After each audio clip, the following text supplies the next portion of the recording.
Colorado não é otário! Tem o Valência, o Borré e o Alário! Me diz qual é que é! Tem o Valência, o Alário e o Borré! A história que se repete. Hoje, 24 de julho de 2024, a torcida colorada está em choque.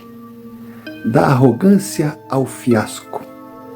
Inter, piada nacional. Eu poderia aqui enfileirar vídeos, comentários de colorados, desde as celebridades, desde os jornalistas conhecidos, até aos réis mortais, numa empáfia, falando em Selen Inter, falando que não vai ter para ninguém. 2024 será o ano que o Internacional vencerá tudo. Sabe por que eu não vou fazer? Eu não vou fazer porque eu vou cair no lugar comum. E sei que muita gente irá falar a respeito. Porque é algo que salta aos olhos.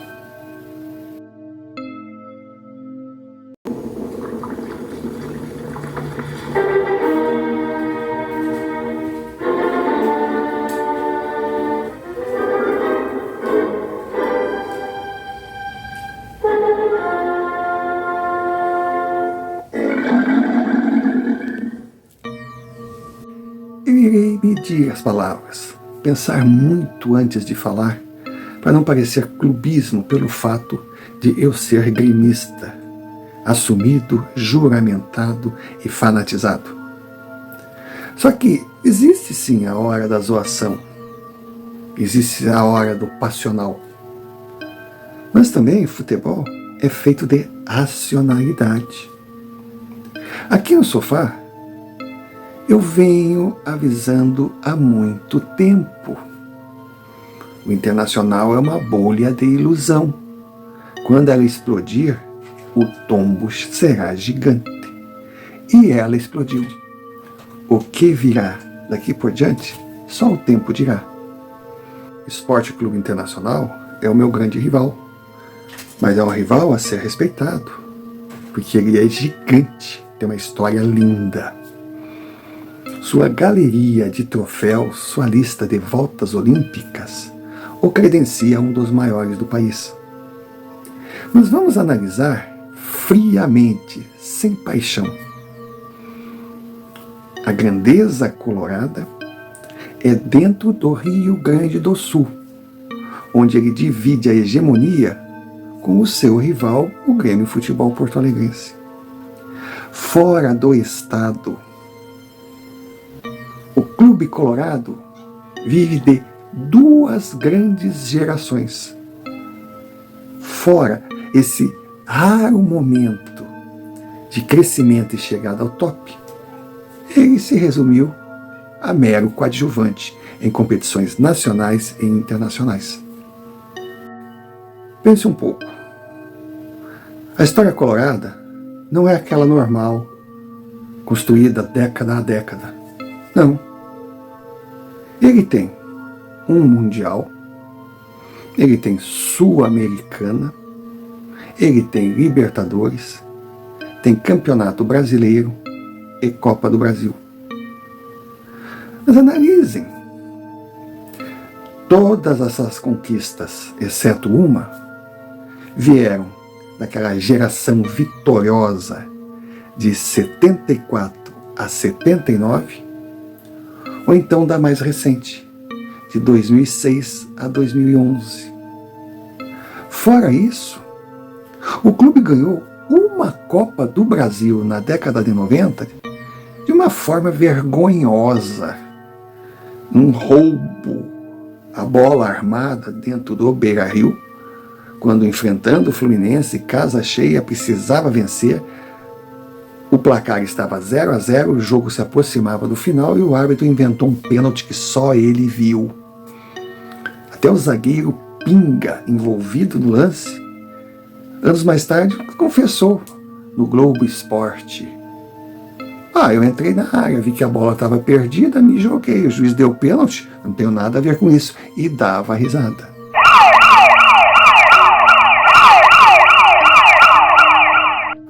o mais interessante é que, terminada essa era de glórias, fica um vírus de grandeza absoluta, uma contaminação de somos melhores em tudo, maiores em tudo, favoritos a tudo, que salta aos olhos. É claro que a torcida não engole essa ideia do nada, porque se é algo que o clube internacional é imbatível, é o marketing. Eles criam uma propaganda e ficam repetindo aquilo que o Colorado se deixa levar. Aí, no início de cada temporada, eles entram com tudo, agora vai. Qualquer jogadorzinho meia boca contratado desembarca em Porto Alegre como o craque dos craques. Times medianos que claramente não chegarão a lugar nenhum, para eles são a seleção, o suprassumo entre os grandes. É impressionante. Aquele início, somos os maiores, e o final infeliz que estamos vendo agora. Mas aí você pode perguntar, poxa, mas eles estão sofrendo essa desilusão, então eles vão aprender? Não. Podem ter certeza que o Internacional como instituição, ou até mesmo a cabeça colorada, irá inventar, irá criar uma saída pela tangente.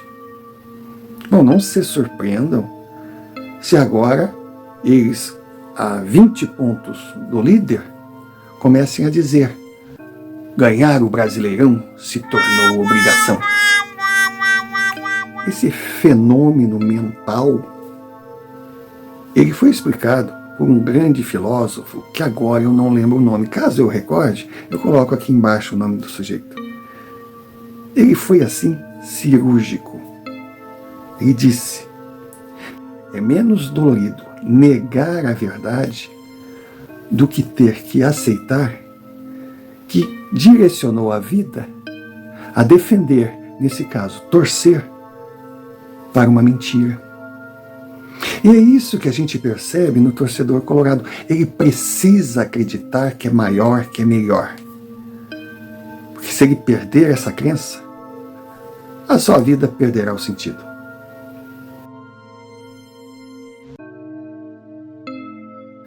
Sofá de Pobre, tanto no blog quanto no canal do YouTube, vem alertando.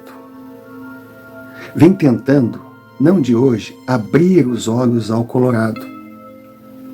Sabe por quê? Porque eu, como gremista, eu quero que o time do Inter perca todas dentro de campo. Lógico, não serei hipócrita. Como qualquer torcedor colorado, adora ver o Grêmio por baixo e cantar arerê. Faz parte da rivalidade. Só que eu respeito o clube, a instituição, o meu rival. E eu tenho pena de ver o que estão fazendo com o Inter. Estão sugando as últimas energias da agremiação. E eu sempre dizia, quando acordarem será tarde. Pois agora eu já me arrisco a afirmar, embora vocês não tenham acordado, tarde já é. Então eu trago denúncias, informações, mostro fatos. Claro que o torcedor colorado, aquela parcela que não consegue enxergar a realidade, porque quando eu falo torcedor, eu não estou dizendo a torcida toda, tem aquele que é apaixonado pelo seu clube, que acompanha o seu time, que vê futebol como futebol é, que respeita os adversários. Esse tem a minha admiração. Mas claro, como em toda torcida, tem aquele que não.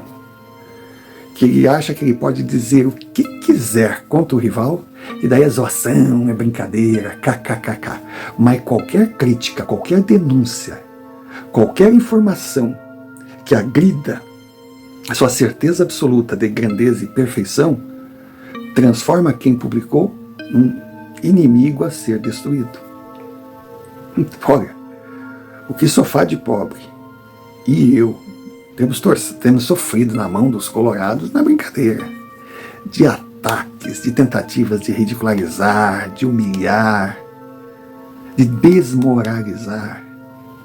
Eles têm narrativas, eles se unem em grupinhos para denunciar o canal, o blog, ao Google, ao YouTube, a blogger, que é aquela tentativa de abafar, de calar.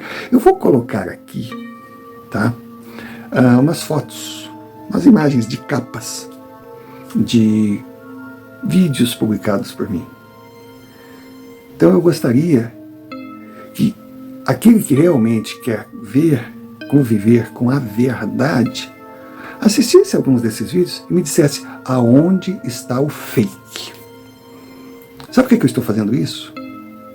Porque os colorados, eles usam aquela velha tática do repetir até ter conotação de verdade.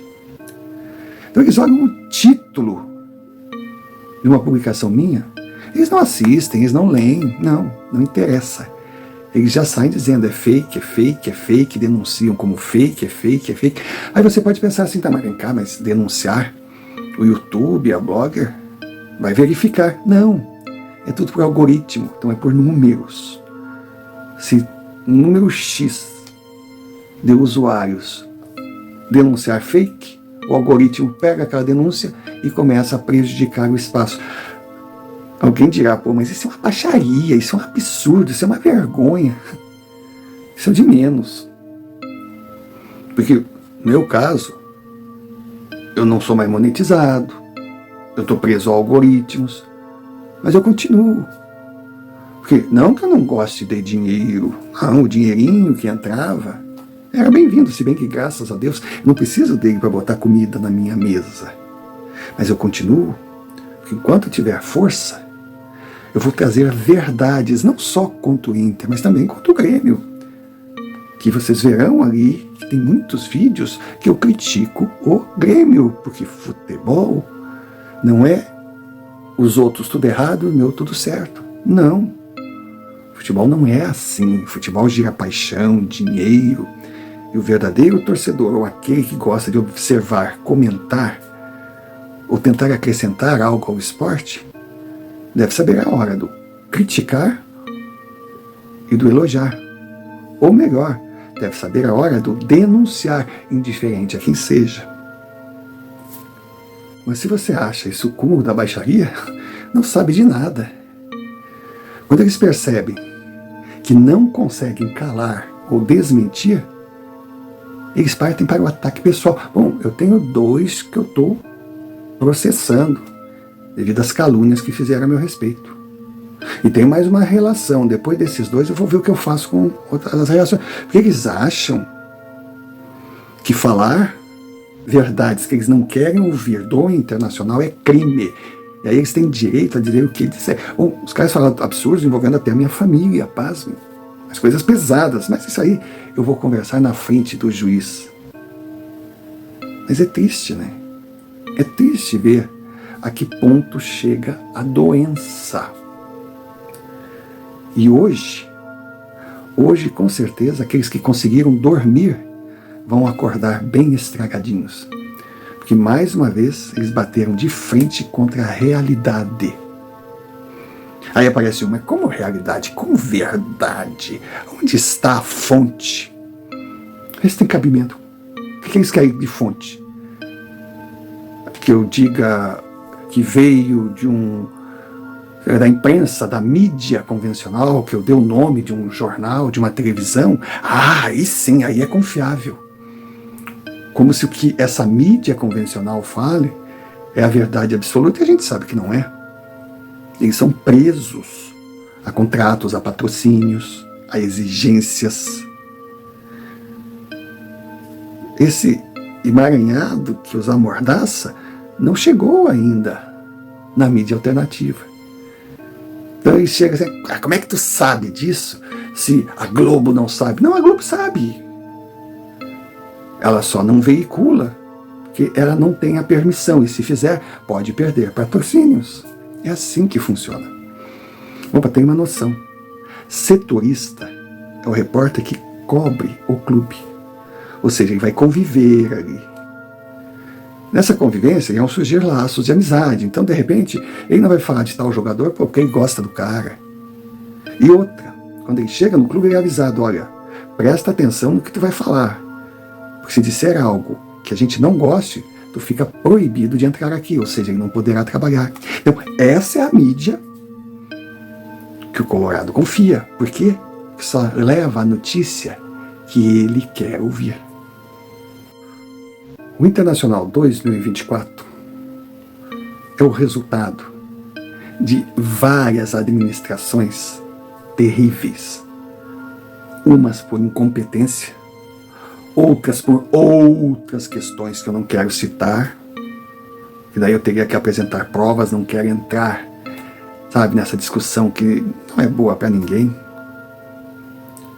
E tem também aqueles que usam o clube em benefício próprio, nem sempre financeiro. Então, desde 2012, o Internacional vem sendo corroído. E desde 2012 eu tenho avisado. Mas eles preferem me atacar, atacar o sofá, atacar qualquer um que tente alertá-los, do que ter que aceitar ou ir contra aqueles que eles têm como ídolos. O atual presidente, o Sr. Barcelos, ele tem sim a sua responsabilidade. Não é o único responsável, porque ele já pegou uma herança maldita. Mas ao assumir, ao invés de priorizar o clube, enxugar os gastos, estancar a sangria, fazer o ajuste de caixa, não. Ele tinha, como tem ainda, ou já perdeu, porque a derrota dentro de campo pode ter massacrado o seu sonho, ambições políticas no Estado. E o clube era o trampolim para ele alcançar os seus objetivos. Então, ele colocou em prática essa estratégia de administração conhecida na ideologia que ele defende, que administrar é gastar. Gaste, gaste, gaste, gaste. Crie aquela imagem artificial de grandeza, que quanto maior as pessoas acharem que você é, mais elas virão até você. E o dinheiro gasto, embora se torne uma dívida astronômica, no final fica insignificante diante do que você irá faturar. É absurdo, mas a gente vê isso na administração do país e, logicamente, do clube. O Barcelos, ele acha que administrar um clube é apenas viver de aparência.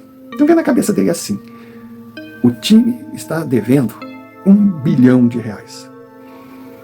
Só de juros e taxas que são pagos ao ano, essa dívida já cresce. Ou seja, essa dívida no mínimo, anualmente tem que pagar os juros, que não é pouco dinheiro.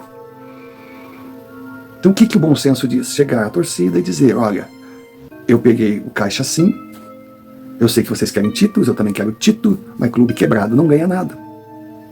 Montar um time intermediário, barato, para se manter na elite do Brasileirão, por uns 3, 4 anos, sempre ali lutando para permanecer,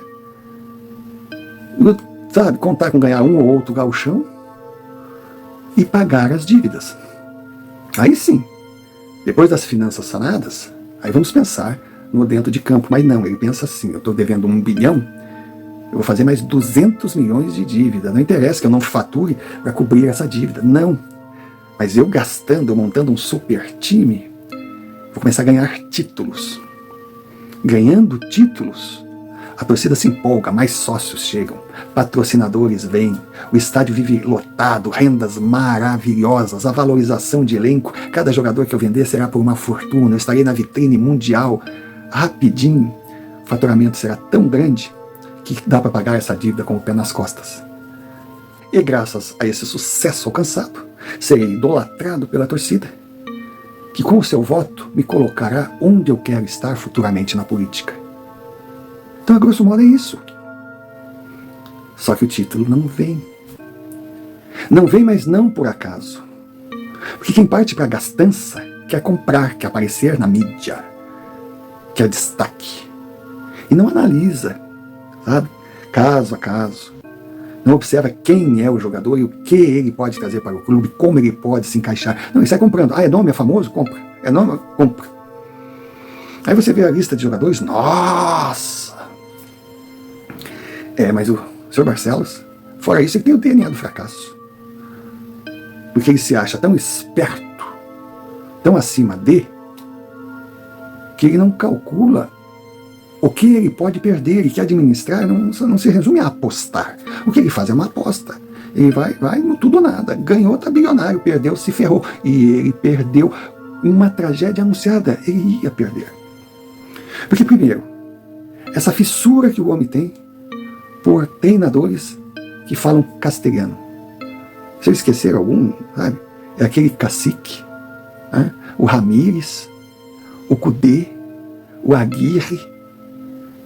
Desde que Barcelos assumiu, é a primeira vez que o técnico colorado, Roger, não fala espanhol. Ele fazia rodízio entre os gringos. Ah, não, mas e o Abel? Não, quando ele assumiu, o Abel era o técnico, e era um técnico que tinha feito um trabalho maravilhoso, que tirou o Inter do fundo do poço e levou ao quase no Brasileirão. E ele conseguiu ir contra a regra básica no futebol. Não se mete em time que está ganhando. Ele simplesmente não renovou o contrato com o Abel para trazer um brinco. Bom, mas agora então ele trouxe o Roger. Trouxe o Roger, mas no momento errado. Poxa, eu tenho falado aí, é um gremista. Sabe? Agora sim, o Inter deu chance ao Roger de realmente comandar um clube grande. Vocês estão recalcados. Não. Muito pelo contrário. O Roger tem o seu currículo. E um currículo, ele é construído por um histórico de trabalho. A gente começa a conhecer o profissional analisando a forma que ele trabalha. Então, Roger é um estudioso, é um cara dedicado, é um cara que entende de futebol, mas ele tem o estilo homeopático. Ou seja, dei um grupo para o Roger com uma qualidade mínima. Dei tempo para ele trabalhar, ele vai tirar o máximo que aquele grupo pode oferecer. Prova está o Juventude. Mas ele tem que chegar no início da temporada e começar o seu trabalho do zero, como ele fez no Grêmio, entre 2015 até 2016, que pegou um elenco de desconhecidos e deixou uma base para o Renato, que o Renato conquistou vários títulos com aquela base.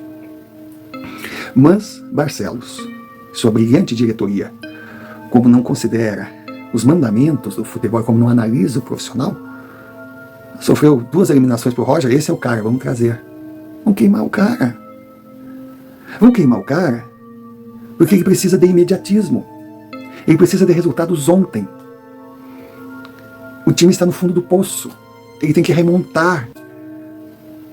E ele não sabe como. Que não faz parte do seu estilo, o que não quer dizer que não seja um grande treinador. Então trouxeram o Roger na hora errada. E a eliminação para o Rosário era algo que tinha tudo para acontecer. E agora? Eliminação da Copa do Brasil. 3º colocado no Gauchão. Uma campanha ridícula na primeira fase da Sul-Americana num grupo fraquíssimo.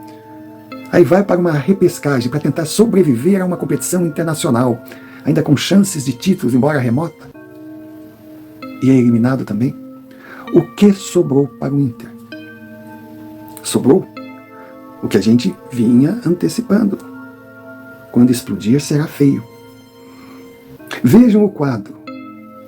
Bom, o Grêmio solicitou ao Internacional o Beira-Rio para 2 jogos, Fluminense e Vasco. Claro que não foi empréstimo, o Grêmio ia pagar para jogar. Mas para ele seria muito melhor pagar o Internacional e jogar em Porto Alegre, com casa cheia, num estádio do tamanho desses jogos, do que ir para outras cidades, ou para jogar em estádios como o do Caxias, que a gente agradece, o Caxias, nossa, maravilha, o Centenário ajudou, só que agora o gramado não tem mais condições. O Internacional negou. Pois é. Então que fique com o seu Beira-Rio agora em 2024, e no segundo semestre todo, dentro do Beira-Rio, eu não sei assim, eu vou fazer um cálculo grosseiro, mas vai ter no máximo de 13 a 15 partidas para disputar. Só as partidas em casa que resta agora do final desse primeiro turno, as partidas atrasadas, mais as partidas do segundo turno. Só, acabou. O Beira-Rio vai ficar às moscas no segundo semestre, porque o Internacional não tem mais competição para disputar. E outra, os jogos do Internacional, sem um objetivo maior, se eles não conseguirem criar um marketing, tipo, nós vamos agora atrás do título brasileiro, atrás da vaga da Libertadores 2025, que com o Roger o Inter será outro, que 2025 será o nosso ano, contamos com a nossa torcida, essa coisa que o Barcelos fez quando foi eliminado no ano passado. Perdeu para o Fluminense em casa, já veio a público e chamou o torcedor colorado para lutar pelo título brasileiro, e o Colorado foi. Foi e não chegou. Agora eu acredito que ele não vai chegar à loucura de dizer vamos conquistar o Nacional. Aí seria um disparate total, e pode internar. Então se ele não tiver uma carta na manga, que eu fico pensando aqui qual seria, e honestamente eu não consigo entender, o que vai acontecer? Os próximos jogos do Internacional serão para testemunhas, públicos pequenos. E outra, os sócios vão começar a debandar. Por que eu vou pagar mensalidade de sócio para assistir jogos que não valem nada desse time que não ganhou nada? Coloque em cima disso a decepção e vejam quantos torcedores vão sobrar no estádio. E outra, embora o marketing diga que esses jogadores chegaram de graça, que custam pouco, a realidade não é essa. Os salários que eles apresentam como sendo que ganham os jogadores é bem aquém dos valores reais. Coloque aí direito de imagem, coloque aí aquilo que é combinado por fora, o famoso Caixa 2. O Inter não tem dinheiro e não tem de onde tirar dinheiro para bancar esse elenco caro que montou, na certeza que teria o retorno com a chegada dos títulos. Então agora, nessa janela que vem, o Internacional vai se transformar numa grande feira, uma grande vitrine. Todos estão à venda para conseguir buscar dinheiro para se manter até o final do ano. Seria uma boa solução? Olha, se olharmos de uma maneira fria, é a alternativa que resta. Mas não precisaram chegar no ponto que chegaram, no endividamento que chegaram, para montar um time modesto, porque se ele vender as estrelas, o time ficará pior ainda do que é. E aí nós chegamos no Brasileirão, que eu tenho avisado. Claro que todo mundo ri. O Colorado, veio o rei do fake news. Olha, imagina. Prestem atenção. Vão na tabela. Não precisa acreditar no que eu falo. Vai na tabela, tá ali.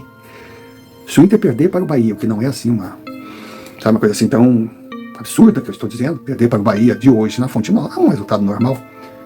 Dependendo da combinação de resultados, ele poderá estar assim a um tirinho de espingarda do Z4. Ele parou, o Z4 chegou. Mas nós estamos a 5 pontos do Grêmio, mas o campeonato do Inter não é contra o Grêmio. Não adianta eles ficarem não. Wilson, o Grêmio caiu em 19º. Tá bom. E se eles caírem em 17º, qual é a diferença? Por isso eu tenho falado que em termos de rebaixamento, Grêmio e Internacional estão com empate técnico. Não estão em situação desesperadora, mas estão numa situação preocupante. Só que o Grêmio começa a dar sinais de recuperação e o Inter está se afundando. Olha, nós avisamos. O torcedor colorado está em choque, está sofrendo? Está. Mas sofre porque quer, porque foi avisado. Nós dizíamos, vão para o Beira-Rio, parem de criticar Grêmio, fazer piadinha, atacar gremista, que nada que acontece na arena vai melhorar a situação do Inter. Vão para o Beira-Rio e cobrem quem está lá, porque eles estão destruindo o Internacional. Resolveram pagar para ver? Então agora está aí o resultado. Estão colhendo o que plantaram. Como de sã consciência, alguém pode acreditar que Alário seria uma solução? Um medalhão que foi um grande jogador? Foi. Mas grande, sabe, para os padrões do que a gente joga aqui, que é parecido com futebol. Na Europa foi mediano e ainda vinha de lesão. Então é um ex-jogador em atividade. Ele pode até levar sua carreira para mais 2, 3, 4 temporadas, mas não vai ser o mesmo Alário. Não vale o que pagaram, não vale o que custa e não vale o que os colorados pensam ou pensavam que ele era. O mesmo digo de Borré. Borré veio como matador. Borré tem meia dúzia de gols na sua carreira. Ele não é um finalizador. É um bom jogador? É. Está decadente. Tanto está decadente que não consegue nem ser titular mais da seleção da Colômbia. Longe disso, está mais perto de parar de ser convocado do que lutar pela titularidade. Valência. Valência é um mau centroavante? Não, eu gostaria de ter Valência no Grêmio. Ele é um finalizador, ele está ali. Mas ele é um centroavante, como também é Daverson, como também é o Gilberto. Tantos outros que eu posso citar aqui. É um cara grande, forte, não é tão alto, mas ele é forte. Ele está na área, ele incomoda, ele sabe jogar, ele faz seus gols. Mas não é top dos top. Não dá um dedo do Suárez, não dá uma unha do Cavani. Não, ele não é nenhum Lewandowski.